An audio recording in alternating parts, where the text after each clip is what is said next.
Have you ever felt like something doesn't fit in your relationship? Like when she goes out and simply doesn't want to say where she was or who she was with? What does that really mean? Is it just a moment on her part, or could there be something more behind it? Today, we're going to explore these signs together and understand the difference between giving space and being left aside. And look, what you're going to discover can completely change the way you see your relationship. Curious? Then let's go. But before we start, I want to remind you of our digital book, The Seduction Game, a book for men who want to improve their seduction game, a book that will teach you everything about winning over women. Go check it out. The link is in the first pinned comment, and now let's get to the content. Phrase 1. You have no reason to be suspicious. It seems like a simple phrase, doesn't it? It even seems like something anyone would say to calm a situation. But if you hear it enough times, it can carry a much deeper meaning. Let's imagine together. You notice that something is different in the behavior of the person next to you. Maybe she's more reserved, more protective of her cell phone, or even a bit distant. Then, when you try to talk about what's bothering you, she says, "Wow, you're exaggerating. There's nothing wrong." Do you know what might be happening here? This phrase could be a way to divert your attention and prevent you from going deeper into the conversation. It's as if she wants you to let it go and start doubting the things you're noticing. This can make you feel confused, as if the problem is your imagination, when in fact it could be something more serious. Now, pay attention. If answers like this come up all the time, it's like a red flag in the couple's communication. Something is blocked. Maybe she's avoiding the subject out of discomfort or because there's something she doesn't want you to find out. Her tone of voice also counts a lot. Is she defensive? Evasive? This could indicate that she's hiding something or simply doesn't know how to deal with the situation. The most important thing is to try to break through this blockage in the conversation. If you feel like you're not being heard, it's worth bringing up the topic calmly and making room for both parties to speak without fear. Healthy relationships require sincere and open dialogue, without sentences that just leave things hanging in the air. If you're here, it's because the first sentence makes sense, so click like and let's move on to the next ones. Phrase 2. You're suspicious of me for nothing. This phrase seems like a natural defense, but depending on the context, it can hide something more. It's often used as a way to divert attention and avoid explaining what's really going on. Now imagine this situation. You notice something that doesn't seem right, perhaps a change in behavior or something out of the ordinary. When you decide to talk about it, instead of receiving a calm explanation, she responds, "I can't believe you think that about me. How could you think that?" Do you see what's going on here? Instead of clarifying or listening to your concern, she turns the tables and makes you feel guilty for even raising the issue. This can be very confusing and can even make you doubt whether you're acting fairly, when in fact your doubt is legitimate. This type of response can be a subtle form of emotional manipulation. It's not easy to deal with because it makes it seem like the problem is with you, while the real issue goes unanswered. It's like you're being put against the wall just for trying to understand what's going on. That's why it's important to approach these situations carefully. The best thing to do is to stay calm and insist on an open and respectful conversation. Explain that your concerns are not an attack, but rather an attempt to strengthen trust between you. Healthy relationships are built on transparency, and avoiding conversations only creates more doubts and insecurities. Phrase 3. He's just a friend. At first glance, this sentence seems completely normal. After all, having friends of the opposite sex is healthy and part of everyone's life. But sometimes, the way she talks about a specific friend can raise questions. Think of a situation like this.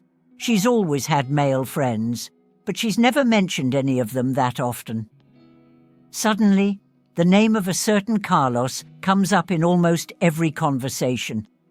Carlos thinks that's amazing, or Carlos said something so funny today.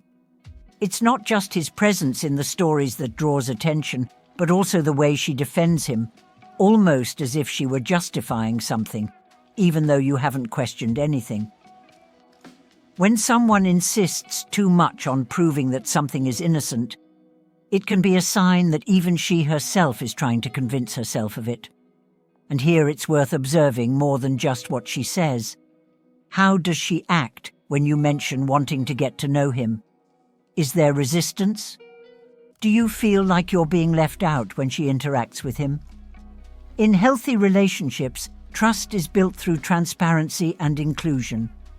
If she has friends, it's natural for them to show up in the couple's life from time to time.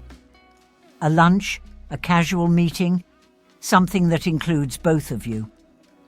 When these interactions are always private and you're left out, it's a good time to stop and evaluate. This doesn't mean being suspicious right away or assuming the worst. It means paying attention to patterns and, if something doesn't seem right, seeking an open and honest conversation. The goal isn't to control, but to ensure that both of you feel safe and respected in the relationship. After all, trust is the basis of everything, and hiding or omitting only creates doubts and distance. Phrase 4, you're being paranoid. This phrase may seem like a common response, but it's often used to avoid dealing with something important.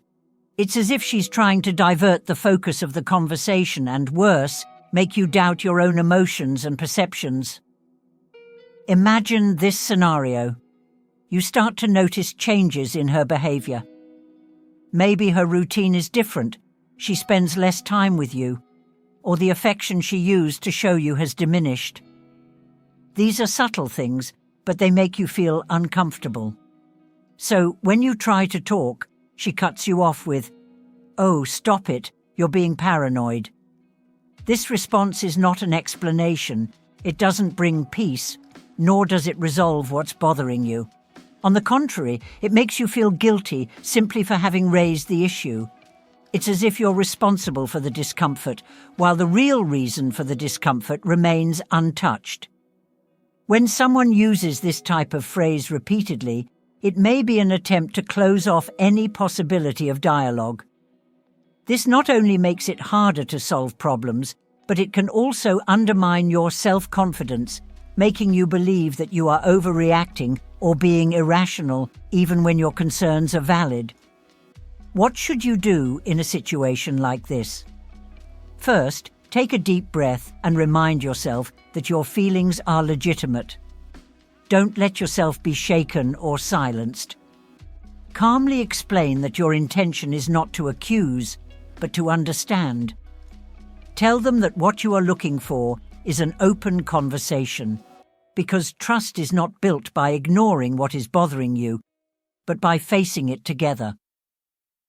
Healthy relationships require space for doubts and transparency for answers, without anyone having to feel wrong for seeking clarity.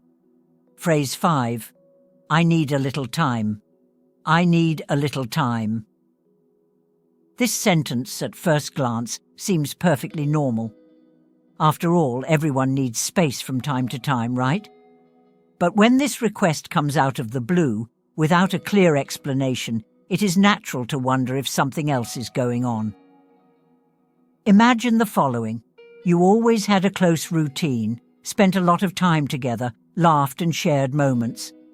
Suddenly, she starts asking for more space, for more time for herself, without giving many details as to why. This in itself may seem strange, but what really draws attention is her behavior while this is happening.